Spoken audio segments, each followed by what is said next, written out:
This is America in the Morning from Westwood One. Good morning, I'm John Trout. It's Monday, February 10th, 2025. Here's what's coming up on America in the Morning. Experts were wrong. Underdog wins. Robert Workman covers the big game. President Trump not backing down from promised spending cuts. And I've had a great help with Elon. I'm Clayton Neville.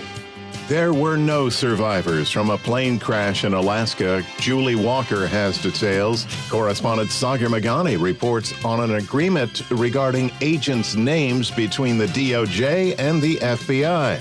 On Wall Street, stocks will try to recover after investors got spooked by economic data on Friday. I'm Jill Schneider.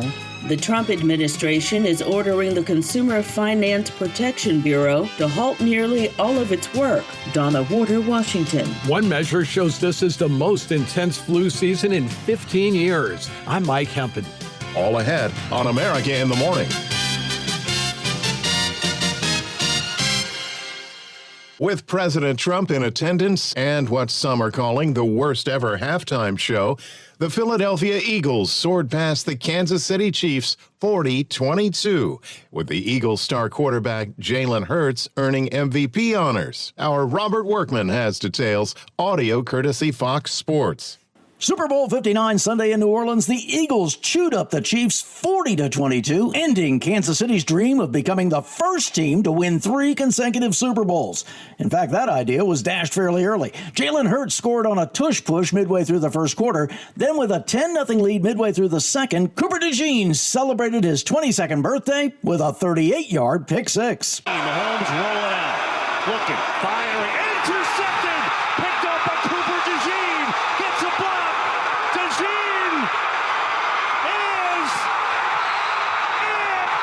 And Patrick Mahomes threw another interception before halftime. Zach Bond's grab setting up a Hurts to A.J. Brown 12-yard TD for a 24-0 halftime bulge. In the third quarter, it was Hurts with a 46-yard rainbow to Devontae Smith for a 34-0 lead. Jake Elliott booted 4 field goals for the Birds. Mahomes did throw 3 touchdown passes in the game's final 16 minutes, but it was Hurts who got the MVP honors as well as the Lombardi Trophy. Still processing it. You know, It's been a long journey. It's been a journey of ups and downs and highs and lows, and I've always stayed true to it in the end and having this vision of just being the best that I can be. I'm Robert Workman. Amid unprecedented security, President Trump walked on the sidelines as he attended Super Bowl 59, and in an interview with Fox News, he predicted it would be the Kansas City Chiefs who would win the game.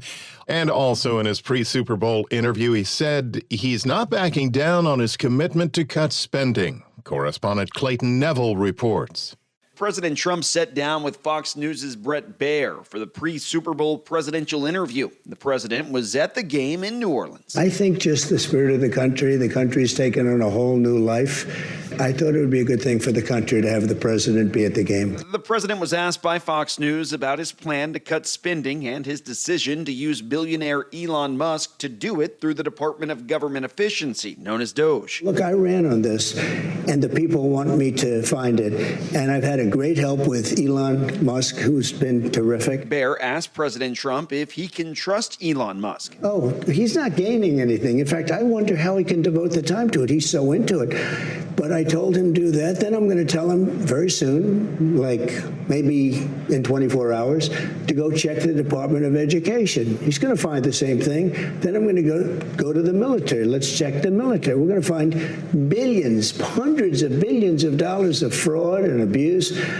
And, you know, the people elected me on that. Doubling down on his trust in DOGE, promising to look into the Department of Education. Trump says education would be better off left to the states. The looming move being met with opposition by Democrats in Washington, but the president promising to do things his way this term. With the 45th, I had tremendous opposition, but I didn't know people, and I didn't have the kind of support that I needed. I put people in office, some really great ones, but I had some that I wouldn't have put. I would have, known better if it were a couple of years later, or if I had a little more experience in D.C. I was a New York person. Over the weekend, President Trump told reporters he plans to announce 25% tariffs on steel and aluminum as early as today, with reciprocal tariffs in following days. He says the tariffs will impact, quote, everybody. I'm Clayton Neville. The top stories of the day are sponsored by Sleep Number. Sleep better together. Save 50% on the new Sleep Number limited edition smart bed. Limited time, exclusively at a Sleep Number store. When we return on America in the Morning, judge orders FBI agents' names withheld after these messages.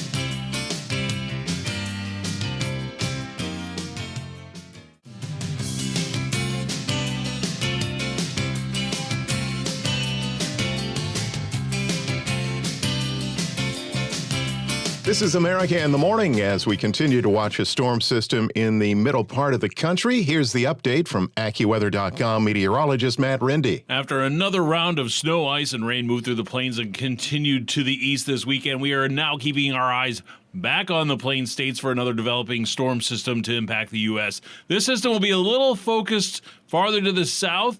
Rain will start to break out today through the southern plains from Texas into Oklahoma and then eastward to Arkansas, Louisiana, and Mississippi. It may also be icy in spots in parts of the Texas Panhandle with some snow mixing in farther north in the afternoon in parts of southeast Kansas into Missouri. Meanwhile, another part of the storm will be moving through the northern plains with a swath of lighter snow through eastern Montana into South Dakota and southern Minnesota, and also including parts of northern Nebraska and Iowa. This snowfall will generally range from 1 to 2 inches. To the north of this area will be dry but quite cold with some highs in northern Montana into North Dakota remaining below zero. This storm will become more cohesive tonight through the central plains with additional snow forming and then continuing to develop eastward as a rain and snow mix through the Tennessee Valley. Additional heavier rain and thunderstorms will also be getting underway in Texas as well. In the northeast, there'll be a few snow showers near the Great Lakes. It'll remain cold for most places, but while the lingering part of the storm system that moved through the Carolinas, leading to some rain and mixed with some snow and sleet at times, but it also to the south of the area, it is going to be increasingly mild with highs in the 70s and 80s in South Georgia into Florida. That's the weather across America. It is going to be a cold, rainy day in Oklahoma City, Oklahoma, with a high of just 39. It'll be a cooler day also in Portland, Oregon, with a mixture of clouds and sun and a high of 45. I'm AccuWeather.com meteorologist Matt Rindy. Remember to follow us wherever you get your podcasts, Apple, Spotify, Amazon, and YouTube. Just search America in the Morning in your favorite listening app. I'm John Trout. In Alaska, the remains of all 10 people killed in a commuter plane crash have been recovered on an ice floe in the Bering Sea. Correspondent Julie Walker reports. When the air crew located the wreckage, they lowered 2 rescue swimmers to investigate the scene. Those rescue swimmers are out on the ice. They were able to see inside the aircraft, and they saw 3 individuals who were unresponsive without any signs of life. The bodies of the 9 passengers and 1 pilot who were on board a Bering Air flight that crashed in Nome, Alaska Thursday have been recovered, according to state troopers. They range in age from 30 to 58. We're in the initial stages really focused first and foremost on the victims, which is what should be the focus right now. It must be extremely heartbreaking for the families, so that has to be the focus of everyone involved, and it is. Then we'll get the wreckage that will help us to determine cause eventually. NTSB Chair Jennifer Homendy says the single-engine turboprop plane is on an ice floe, which makes it tricky. We do have a short window where we have bad weather coming in, some snow, and please understand that some difficult conditions because this is on an ice floe, which is moving about 5 miles a day. Audio courtesy Alaska News Source. I'm Julie Walker. The Justice Department now says it will not release names of FBI agents who worked on Capitol riot cases after a federal judge ruled on the matter. Washington correspondent Sagar Magani reports. The Justice Department says it will not publicly release the names of FBI agents who worked on the Capitol riot investigation cases, even as President Trump threatens to have them prosecuted. We have some very bad people over there. It was weaponized at a level that nobody's ever seen before. They came after a lot of people, like me, but they came after a lot of people. Many within the Bureau worry it'll use a list of names to conduct mass firings, and the president appeared to raise that prospect. I'll fire some of them because some of them were corrupt. I have no doubt about that. But if they fired some people over there, that's a good thing because they were very bad. They were very corrupt people. At a news conference, it'll be done quickly and very surgically. There's no evidence any FBI agents or lawyers involved in the January 6 prosecutions did anything wrong, but thousands of FBI employees who worked on the cases were asked to answer questions, and the Bureau gave the Justice Department personnel details about several thousand employees. Sagar Meghani, Washington. A pay cut to work at home? Results of a new study when America in the Morning continues after these messages.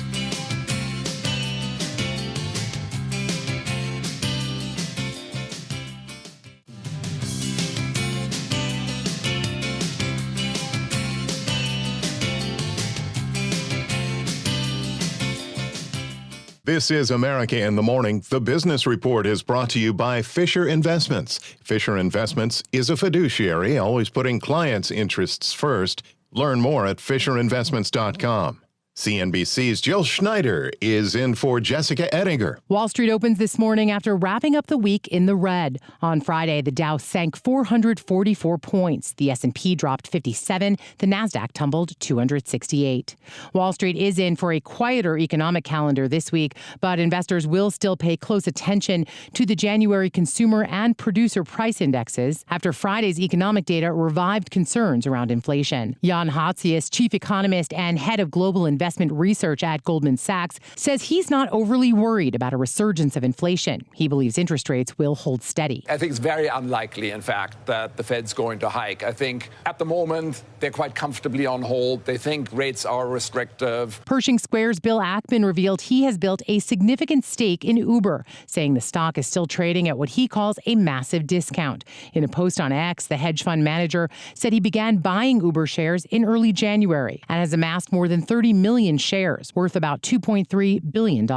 Would you take a pay cut to be able to work from home? A new Pew Research Center study found 40% of workers said they'd accept a pay cut of 5%, and 9% said they'd trade 20% of their salary to avoid going back to an office full-time.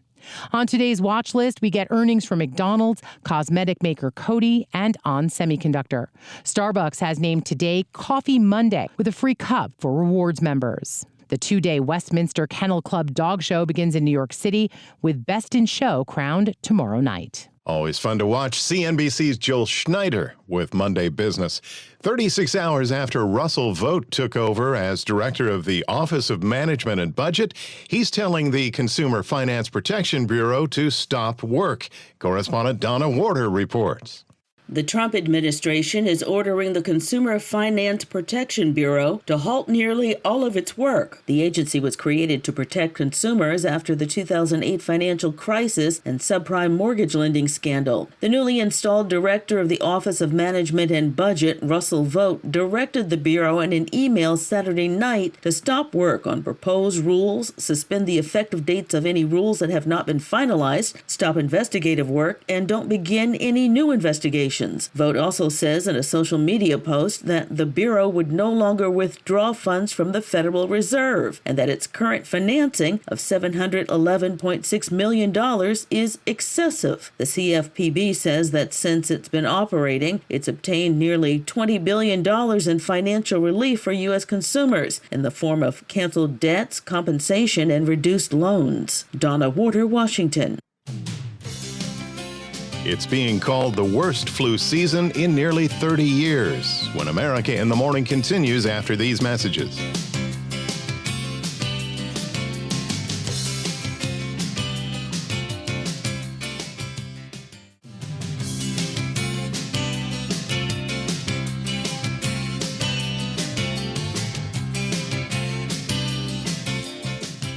America in the Morning continues. There was tragedy at the big game as police have made an arrest following the death of a sports reporter covering the Super Bowl in New Orleans.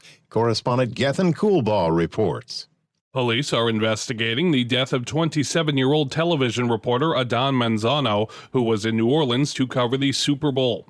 Police announced the arrest of a woman they say used his credit card. According to a statement released Friday, police have arrested Louisiana resident Danette Colbert, who is charged with property crimes, including fraud and theft-related offenses. Manzano is a sports anchor and reporter for Telemundo in Kansas City, Missouri, who was found dead Wednesday in his hotel room.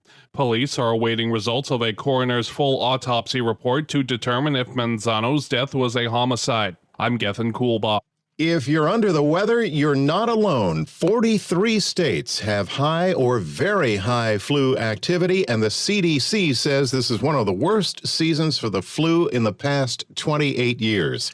Correspondent Mike Kempen reports in some states, hospitals and clinics are being overwhelmed. The Centers for Disease Control and Prevention says the percentage of doctor's office visits driven by flu-like symptoms last week was higher than the peak of any flu season since the winter of 2009-10. The CDC estimates there have been at least 24 million flu illnesses and 13,000 deaths. 43 states reported high or very high flu activity last week. In some states, the flu has forced some schools to close. It was most intense in the South, Southwest, and Western states. I'm Mike Hempen. America in the Morning for Monday, February 10th, 2025 is produced by Jeff McKay. I'm John Trout. This is Westwood One.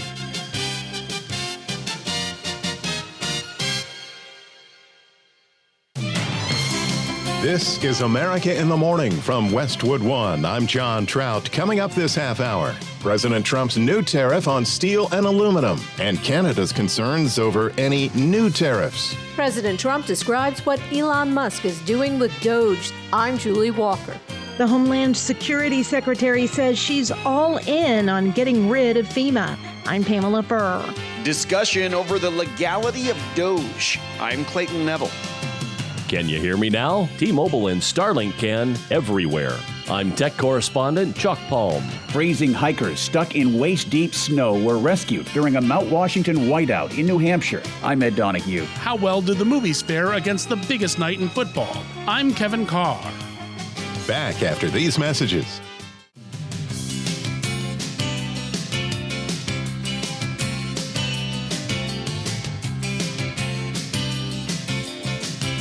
America in the Morning continues. Some residents of upper-tier states are still digging out. Here's today's forecast with AccuWeather.com meteorologist Matt Rindy. Parts of the northern plain states into the Great Lakes and Northeast had nearly a foot of snowfall. We're not looking at that kind of activity over the next 24 hours. We will have a lighter band of snow moving through the northern plains from eastern Montana into South Dakota, southern Minnesota, northern Nebraska, and Iowa. This snowfall will generally range from 1 to 2 inches. And then to the north of this area, it's going to be dry but quite cold, with some highs in northern Montana into North Dakota remaining below zero. Farther south, rain will start to break out through the southern plains from Texas into Oklahoma and then eastward to Arkansas, Louisiana, and Mississippi. It will also be icy in spots in parts of the Texas Panhandle, with some snow mixing in farther north in the afternoon in southeast Kansas into Missouri. These systems will get together tonight through the central plains with additional snow forming and then continue to develop eastward as a rain and snow mix into the Tennessee Valley tonight. Additional heavier thunderstorms will get underway in Texas as well. In the northeast, there'll be some snow showers today near the Great Lakes. It'll remain cold for most places. We have a lingering part of a storm system moving through the Carolinas. This will lead to some rain, which could mix with some snow and sleet. But to the south of that area, it will be dry with increasingly milder conditions, even some 70s and 80s in South Georgia into Florida. The west will be largely dry today with some sunshine. It'll be colder over the interior areas of the northwest with highs only in the 20s, 40s along the coast, and then it will be warming into the 70s as you move into Southern California, into Arizona. But these areas shouldn't rest. We do have some stormy weather on the way for midweek. That's the nation's weather. I'm AccuWeather.com meteorologist Matt Rindy. Remember to follow us wherever you get your podcasts, Apple, Spotify, Amazon, and YouTube. Just search America in the Morning in your favorite listening app. I'm John Trout. President Trump says he plans to impose 25% tariffs beginning today on imports of steel and aluminum making the announcement on Air Force One as he was traveling to New Orleans for the Super Bowl. Trump said the reciprocal tariff plan will be applied to all trading partners. Steel and aluminum tariffs will apply to every nation exporting the metals to the U.S. Since taking office, the president has imposed a 10% tariff on goods coming in from China, and the Chinese government immediately slapped retaliatory tariffs on some American goods and oil heading to Beijing. America in the Morning continues. It's not just the new round of aluminum and steel tariffs concerning to our north-of-the-border friends, but other taxes that could be imposed by the United States against Canada. Correspondent Mike Hempen reports Canada's leader says the country must do all it can to avoid the Trump tariffs, but say they will be ready to impose some of their own. It will have real consequences for you, the American people. As I have consistently said, tariffs against Canada will put your jobs at risk, potentially shutting down American auto assembly plants and other manufacturing facilities. They will raise costs for you, including food at the grocery stores and gas at the pump. Canadian Prime Minister Justin Trudeau says Canada's leaders must spend the next 30 days working with the U.S. to avoid what he calls the fentanyl tariffs. We need to be very deliberate about how we continue to engage closely with the United States to make the case and demonstrate that Canada is responsible for a tiny part of the North American fentanyl problem. The audio courtesy of CTV. Our goal will always be to get those tariffs lifted as quickly as possible. That's the approach we have to have tactically around tariffs, that is focused on demonstrating the depth of the relationship, demonstrating that we can solve the challenges they're facing, but also make sure we're protecting Canadians and moving forward. Trudeau has promised to appoint a new fentanyl czar. Canada has announced a $900 million border security plan that includes drones, helicopters, more border guards, and the creation of a joint task force. On Monday, Trump agreed to a 30-day pause on 25% tariffs on imports from Canada and Mexico. I'm Mike Hempen. In an interview with Fox News, President Trump gives the nation a report on his first weeks in office, using his attendance at the Super Bowl to tout some of his priorities. Correspondent Julie Walker reports on the next government departments that Elon Musk's DOGE will start cutting. Everyone should agree that making the government more efficient and more effective is a good thing. But DOGE's scorched earth policies are dangerous and unlawful. That's their approach. History shows that when this kind of stuff is done in the dark of night with no guardrails by a limited group of people who don't really know the programs they're dealing with, it leads to bad results. President Trump describes what Elon Musk is doing with DOGE, the Department of Government Efficiency, as terrific, and says the next departments he will focus on are education and defense. I ran on this, and the people want me to find it. And I've had a great help with Elon Musk, who's been terrific. But I told him to do that. Then I'm going to tell him very soon, like maybe in 24 hours, to go check the Department of Education. He's going to find the same thing. Then I'm going to go to the military. Let's check the military. We're going to find billions, hundreds of billions of dollars of fraud and abuse. And, you know, the people elected me on that. Trump also tells Fox News Channel's Bret Baier that Musk is not getting anything out of it. The world's richest person has been criticized for avoiding public scrutiny and for a lack of transparency as DOGE attempts to make massive cuts, some blocked by the courts. I think there's a gross overreaction in the media to what is happening. The executive branch of government in our system has the right to evaluate how executive branch agencies are operating and to ensure that not only the intent of Congress in funding mechanisms, but also the stewardship of precious American taxpayer dollars is being handled well. That's what they're doing by putting a pause on some of these agencies and by evaluating them, by doing these internal audits. I'm Julie Walker. Questioning the legality of DOGE coming up on America in the Morning. Homeland Security Secretary Kristi Noem says she supports the idea of getting rid of FEMA. Pamela Furr has details. Kristi Noem on CNN's State of the Union tells Dana Bash what she would say directly to President Trump if he asks her if FEMA should be dismantled. He's been very clear that he still believes there's a role for the federal government to come in and help people get back up on their feet. But there's a lot of fraud and waste and abuse out there. Noem says she likes Trump's idea of block grants to states that have experienced disasters. And when I was governor of South Dakota, we saw 12 different natural disasters that hit our state and that were FEMA related, that we had FEMA disasters. So I know it from that level, and I knew every single time that I and the local county emergency management directors, the mayors, the city councils, and the county commissioners, they made way better decisions than the people in Washington, D.C. Noem's remarks come as Trump has explored the notion of getting rid of FEMA after several devastating natural disasters, including Hurricane Helene in North Carolina and West Tennessee, and the California wildfires. He toured the damage in the Tar Heel State and told reporters there back in January, FEMA has been a very big disappointment. They cost a tremendous amount of money. It's very bureaucratic, and it's very slow. I'm Pamela Furr. The vanishing American penny, Trump directive. When America in the Morning continues after these messages.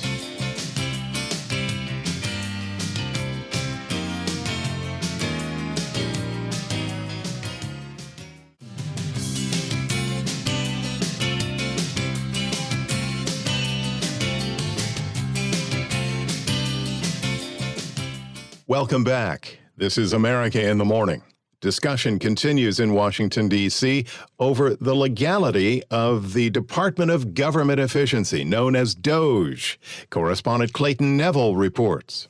President Trump reacted to a recent ruling by a federal judge blocking DOGE from accessing Treasury Department records. Billionaire Elon Musk is heading up the effort to cut spending at the direction of President Trump. The president spoke with Fox News ahead of the Super Bowl about the case. I disagree with it 100%. I think it's crazy, and we have to solve the efficiency problem. We have to solve the fraud, waste, abuse, all the things that have gone into the government. You take a look at the USAID, the kind of fraud in there. Some Democrats sounding the alarm and saying the efforts by DOGE are creating a red alert moment. Our democracy is at risk, and for what? The billionaire takeover of government. Senator Chris Murphy spoke with ABC's This Week. The president wants to be able to decide how and where money is spent so that he can reward his political friends, he can punish his political enemies. That is the evisceration of democracy. Republican Congressman Mike Turner of Ohio told ABC how important cutting spending is. The fact that we have Elon Musk looking from the private sector into the public sector, advising the president in ways that we can find ways to reduce overall spending, to get this curve down, is incredibly important and an unbelievable opportunity for our government. Trump essentially doubling down on recent moves by DOGE and promising to make good on his campaign promise to cut spending. Up next, he says the Department of Education. He believes education should be left up to the states and is promising action as early as this week. I'm Clayton Neville. Saying it costs more than 2 cents to make 1 penny, President Trump announces he's instructed Treasury Secretary Scott Bessent to halt the production of pennies. The currency's been under fire for years, with the movement to eliminate the penny picking up steam last month after the Department of Government Efficiency called attention to the high costs of the single-cent coin. The U.S. Mint says in 2023 it circulated just over 4 billion pennies. President Trump posted on Truth Social that, quote, "Let's rip the waste out of our great nation's budget, even if it's a penny at a time." Shifting gears, after the International Criminal Court at The Hague ordered the arrest of Israeli Prime Minister Benjamin Netanyahu, the ICC is condemning new sanctions signed against it by President Trump. Jennifer King explains.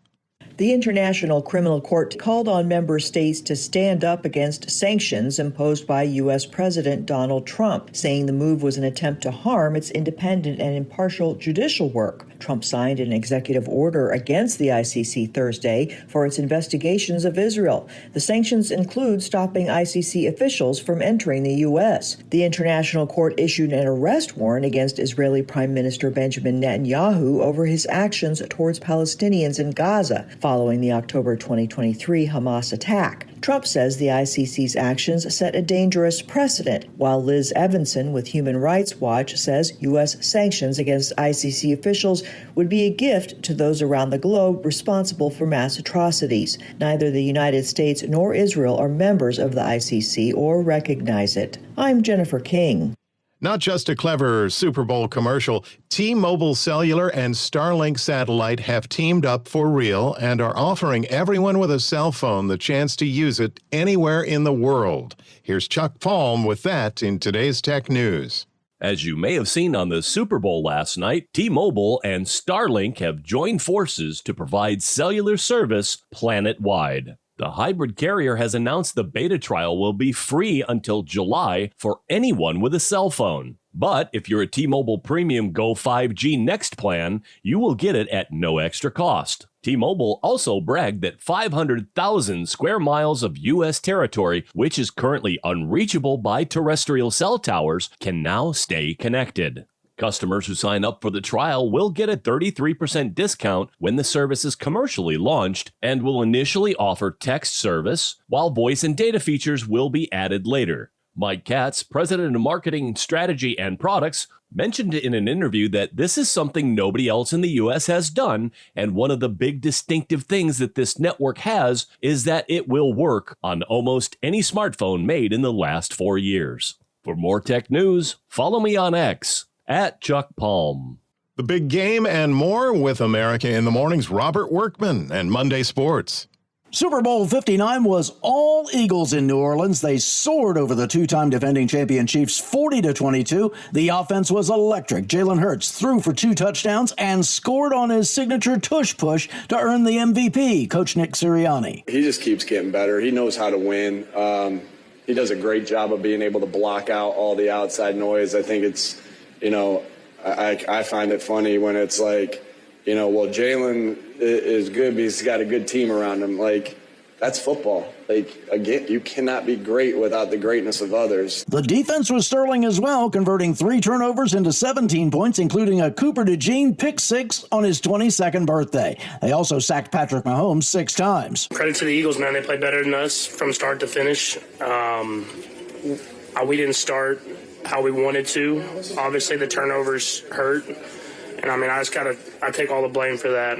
Just those early turnovers swing the momentum of the game. Looking ahead, Super Bowl 60 will be in Santa Clara, California. And the early favorites to be there are the Eagles, the Chiefs, the Ravens, the Bills, and the Lions. NBA Sunday, the Bucks stopped the 76ers 135-127. Damian Lillard with a season-high 43 points. Rockets snap a 6-game slide with a 94-87 win over the Raptors. And the Pistons poke the Hornets 112-102. Cade Cunningham with a triple-double. Hockey, Utah edged the Capitals 5-4 in a shootout. Nick Schmaltz with the only tally in the tiebreaker. Connor Ingram and Karol Vejmelka combined for 39 saves, and Vejmelka stopped 3 more shots in the shootout. Lightning won their 4th straight 5-3 over the Canadiens. Now it's a break on the ice for the Four Nations face-off, a twist on the All-Star game with players from the U.S., Canada, Sweden, and Finland playing for their home countries in a round-robin with games in Montreal and Boston. That's Monday Sports. Certainly some major celebrating in Philadelphia today. Thank you, Robert Workman. When we return on America in the Morning, worst fears realized on a ski lift after these messages.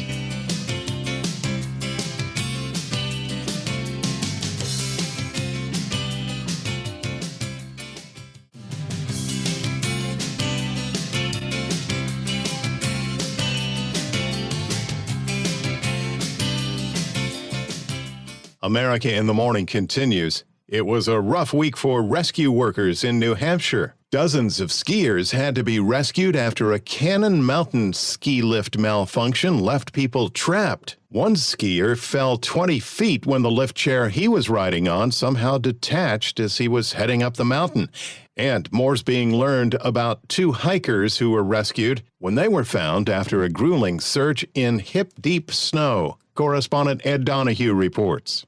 Catherine McKee and friend Beata Lelashore had hiked the challenging Mount Washington Trail a month ago and returned last weekend. McKee says they were running late. It got dark, cold, 2 below zero, windy, and there were whiteout conditions. We kept trying to locate where we needed to be, and we stumbled in some spruce traps. She says they were literally crawling on their bellies to try to get to the next point. I was terrified that my friend may pass away in front of me, and, or I might pass away, and how did we get here? It took hours for crews to find them, but the two were rescued, and both are now home. All of my fingers are frostbitten. I have my wrist and a couple pieces on my lower back, but it will all heal. McKee says it's the closest call she's had to death. I'm Ed Donahue. Theaters saw the biggest Super Bowl weekend attendance since COVID, although it was still traditionally slow. Kevin Carr reports. Business was slow at the movies, but it was still the strongest Super Bowl weekend since the pandemic. Break the dog! Hit the siren! Ow! DreamWorks' Dog Man held on to first place, putting newcomers in the middle of the pack. The animated film took a $13.7 million bite out of the box office. He's like Cupid with a kink. Valentine's counter-programming new releases came next with the slasher Heart Eyes, a strong second with $8.5 million. You want the old me? You got him. It's about time. Love Hurts, starring Oscar winner Ke Huy Quan as a man who gets dragged back into his violent past, came in third with only $5.8 million. The circle is broken.